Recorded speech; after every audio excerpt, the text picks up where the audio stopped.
And we meet again in an afternoon. Hello, everyone. Wave meteorologist Brian Good. Welcome to SnowTALK. I'm wave meteorologist Brian Good. Did I already say that?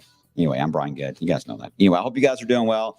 Yeah, no, it's another afternoon update. It's been kind of a hectic morning again. It hasn't exactly been my week. But anyway, curious, though, are you guys more interested in updates at this time of the day or more in the morning hours? Because I'm finding more of you guys have been a little more talkative, or at least you're a little more awake at this time of the day. So if you prefer this time of the day, I can make that adjustment easily for you guys. It's really for you. So you let me know. Obviously, once I'm done with the live portion of this video, it does stay live, or at least the recorded version of it stays on the Wave Weather app until I update it again later for the next day. So there's multiple options for you guys. Whatever is easiest for the consensus. So let's just try this. Type 1 if you rather have it now. Type 2 if you'd rather have it in the morning. Type 3 if you want it at both times. Or type 4 if you don't want it at all. Better not see any fours. Better not see any fours. All right. Obviously, there's a lot to cover here today. Some of this will be a little bit of storm talk. Nothing major on that. At least want to cover it. And the majority of this will be indeed snow talk for good reason heading down the road. All right. So I'm going to try to cover both of them. I'm seeing a lot of threes. Are you guys wanting me just to work all the time? Is that the game plan? And what am I going to eat? My granola bar. All right, I got a few ones. All right, I'll take a look when we're done, and I'll try to tally that up and see how it goes. All right, let's get right to it, right? So let's start with the snowboard.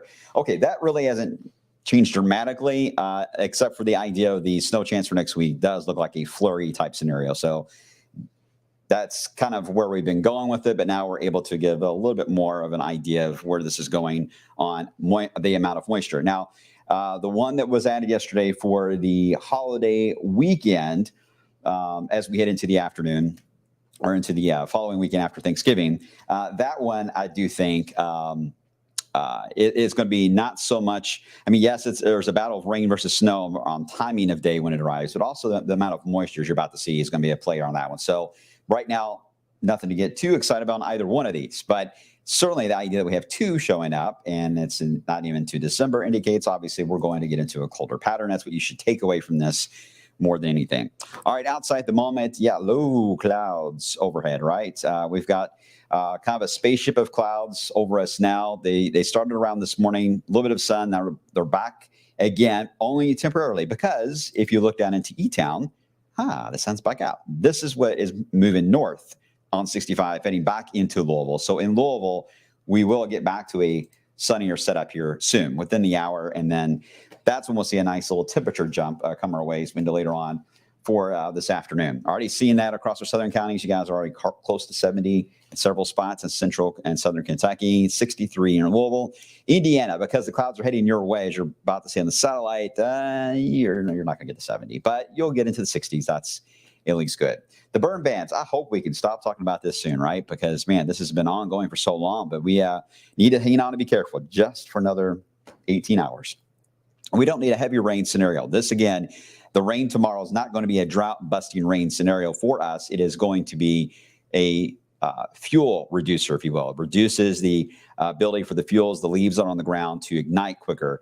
Just by getting them damp and wet will help that. And this rain will certainly ease that. So a lot of these counties will fade off after tomorrow's rain. So right now, it's still, I would say everybody's pretty much in that zone where you got to be careful. But official restrictions are out in the counties highlighted in red, which includes several in Indiana and several into Kentucky. All right, the drought index today, not a shocker. It didn't really change for anyone except for Green, Taylor, and Adair. You guys were upgraded to severe drought for the midway up the scale, in fact, for southern Kentucky there. But again, the rain tomorrow, likely not going to change that. But the rain early next week may improve several of these categories and may even remove it for central Kentucky, including Louisville. That is certainly possible if we get the rain that is expected out of this. Because right now we're tied for the longest dry streak of 2023.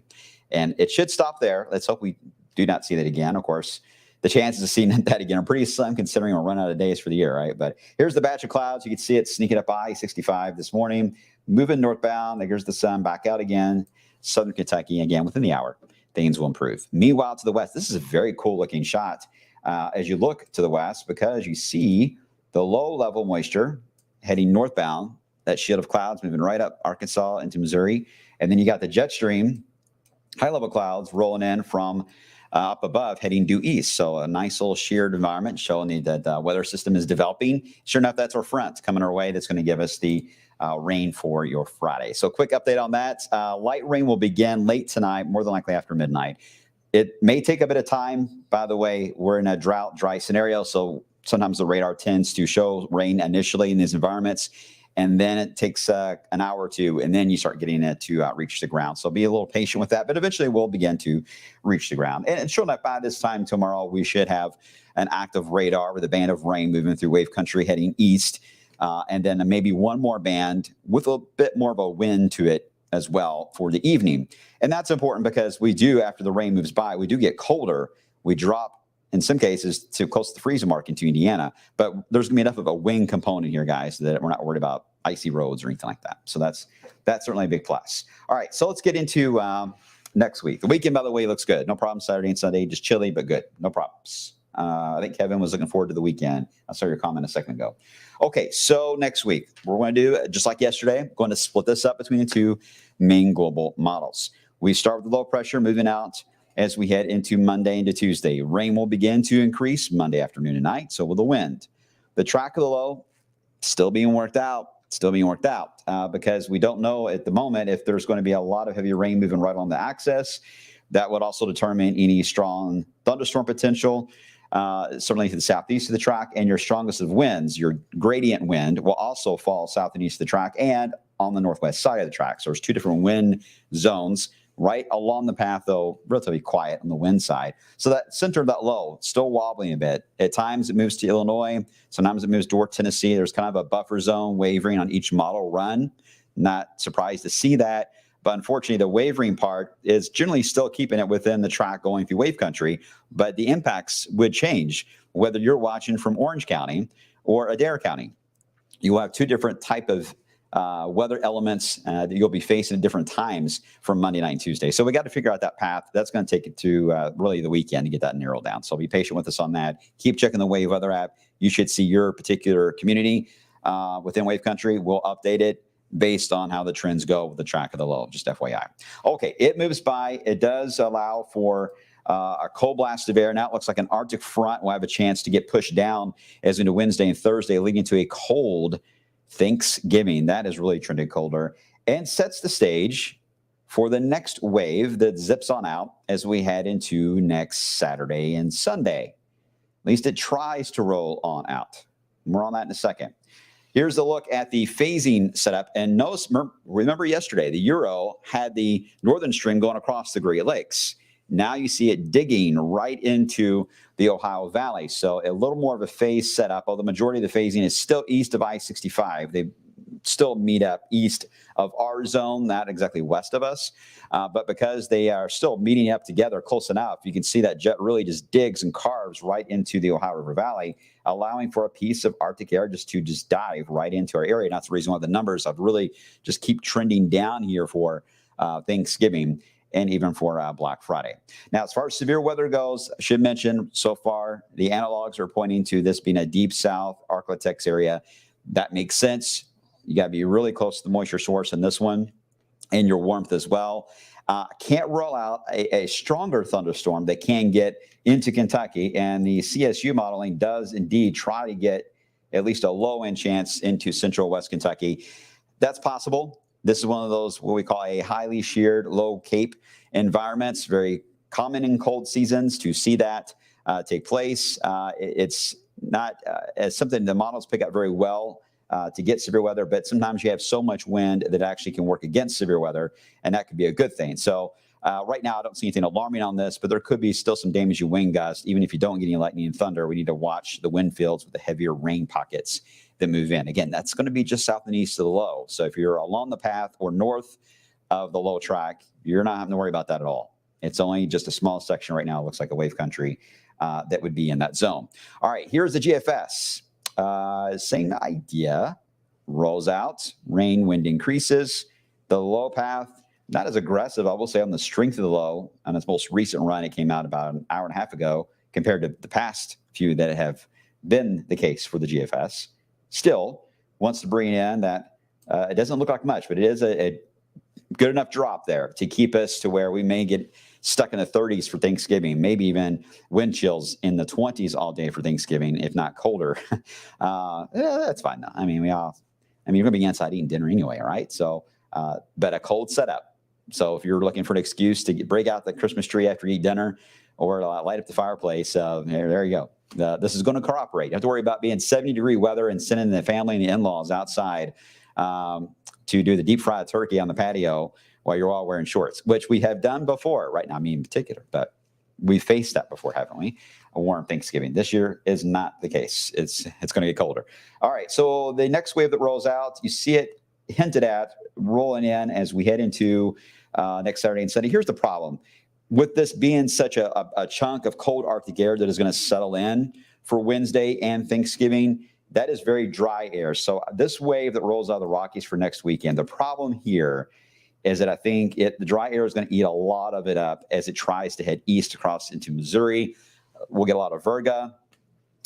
So I don't see the amounts being very heavy at all on this. Now, having said that, that also means there will be some evaporation that will be happening, which cools the air down. So this wave, actually, with it being weaker as it moves on by, does have a chance to actually be some type of light, wintry type of combination of rain and snow, or perhaps all light snow at some point Saturday or Sunday. But the amounts would be very light because of the dry air, but the dry air would also allow it to be something wintry. Got to pick your battles. Got to pick your battles here, guys. It eventually rolls on out. There's a bit of a delay on really GFS and even the Canadian, too, on this. Eventually rolling out, but by that point, we may be battling a bit of a warming trend trying to take place. It's that type of colder air, because at that point for the next weekend, it's more stale Arctic air. At that point, when we enter that zone, timing is everything. If it's a daytime event of it moving in, your best moisture moves in during that time, it's probably going to be either rain, snow mix, or rain. If it arrives a little more into the evening or nighttime hours, then you have a better chance to get something frozen out of it. But again, the amounts do not look impressive at all. I know some of you saw the 6Z GFS model run, which was quite exciting. Until I see moisture levels go up with the system, which could work against you too. It could also allow for warmer air. But until I see moisture levels go up, I don't think it's anything to right now worry about. But the signal, certainly even from the Euro, going into that weekend is getting noisy.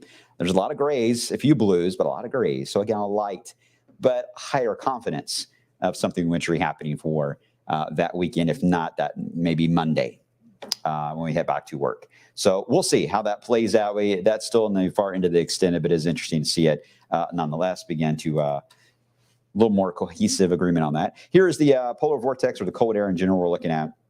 You see that chunk of light blue, boom, right there, right in the Ohio Valley. See it dip down right on Thanksgiving, just drops right over us, leading to the cold Thanksgiving. But then it retreats, and now we've got just a general, that pinkish red color right across the United States. Again, more of a modified look to the Arctic air, but it's also zonal right across the United States. So everything's going to move faster out of the Rockies. They'll zip right along I-40 or I-64, somewhere in that corridor. It will be the path these lows will take. So there's cold air available, certainly, for it to grab a hold of. But you're not going to be able to get a lot of moisture when they move that fast. So anyway, that's the way the long term is looking into the end of November. As far as the outlook beyond that into December, I'll talk more about that soon. There's too much today I had to cover. But there is a signal for a reversal still showing up in the polar vortex, to where I do think we will warm up after this is over. This little piece here for the holiday weekend, I do see it's going back up again on trying to warm. Nothing dramatic, but we'll get warmer. And then we'll see if we see the reversal kick in to allow for a drop again mid to late December, just in time for Christmas. That is still on the table. That has not changed. So there you go. Anyone have any questions that I can answer on this? Let's see. Oh, Heather's got her fireplace ready to go. Your senior dogs love sitting in front of it all. Yeah, I'm a senior as well, so I love to sit in front of the fireplace. All right, everyone looks good. Make sure I'm not missing any questions. I apologize. There's so many numbers pop in here. I'll check the numbers. I see a lot of 1s and 2s and 3s. I'll think on it. If we decide to do this as an afternoon thing, I can make it happen. I can make it happen, but I just need to make sure I know so I can plan in advance. Okay, everyone good? All right, enjoy the 70-ish degree weather today. The showers tomorrow. It's good napping weather tomorrow. Hope you got the day off. I'll be here. And then we'll see what happens next week. Could be a bit exciting for those heading to the families to enjoy some cold weather, eat some turkey. You shoppers, get ready. It's going to be cold to get those deals. And then we'll just see if we can get some snow out of this kind of a pattern for next weekend. Stay tuned, guys.